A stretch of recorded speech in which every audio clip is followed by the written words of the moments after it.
একজন শ্রমিকের কতভাবে তার চাকরি হতে বিচ্ছেদ করতে পারে?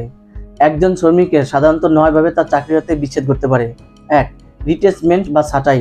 ধারা 20 বাংলাদেশ শ্রম আইন 2006 এর বিধান অনুযায়ী যদি কোনো প্রতিষ্ঠানে প্রয়োজনের তুলনায় অতিরিক্ত কর্মী হয়ে যায় তাহলে উক্ত প্রতিষ্ঠান যে কোনো সময় কর্মীদের ছাঁটাই করতে পারবেন। 2. ডিসচার্জ বা চাকরিচ্যুত। ধারা 22 যদি কোনো শ্রমিক শারীরিক বা মানসিকভাবে অক্ষম হয় এবং তা রেজিস্টারকৃত কোনো ডক্টর প্রত্যান করে তাহলে উক্ত শ্রমিককে ধারা 22 অনুযায়ী ডিসচার্জ করা যাবে। 3. ডিসমিসাল বা বরখাস্ত।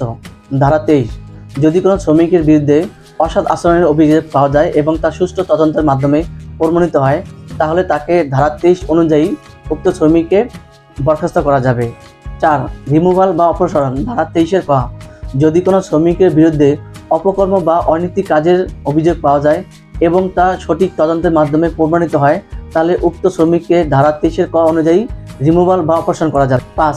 Termination of employment by the company কর্তৃক চাকরির অবসান। ধারা 26 কোনো কারণ ছাড়াই কোম্পানির যে কোনো শ্রমিককে 120 দিন বা 4 মাসের অগ্রিম নোটিশ প্রদান অথবা উক্ত সময়ের মূল মজুরি প্রদান করে শ্রমিককে চাকরি হতে অবসান করাতে পারবেন। 6. রেজিগনেশন চাকরি হতে ইস্তফা বা পদত্যাগ।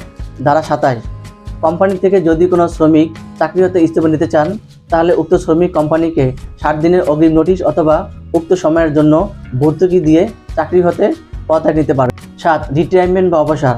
ধারা 21(1) ও 28(1) যদি কোনো শ্রমিকের 60 বছর পূর্ণ হয় তাহলে কোম্পানি তাকে স্বাভাবিকভাবে চাকরি হতে অবসর দিতে পারবেন।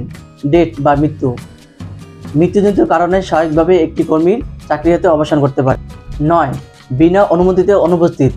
ধারা 27 ক যদি কোনো শ্রমিক বিনা অনুমতিতে 10 দিনের বেশি প্রতিষ্ঠানে অনুপস্থিত থাকে তাহলে উক্ত শ্রমিক প্রথম দিন থেকেই চাকরি হতে অব্যাহতি নিয়েছে বলে গণ্য হবে। তো বন্ধুরা, আজকের এই আলোচনায় যদি কোনো ভুল হয়ে থাকে তাহলে সঠিকটা কমেন্টে লেখার জন্য অনুরোধ রইল। আজকের মতো এখানে শেষ। আল্লাহ হাফেজ।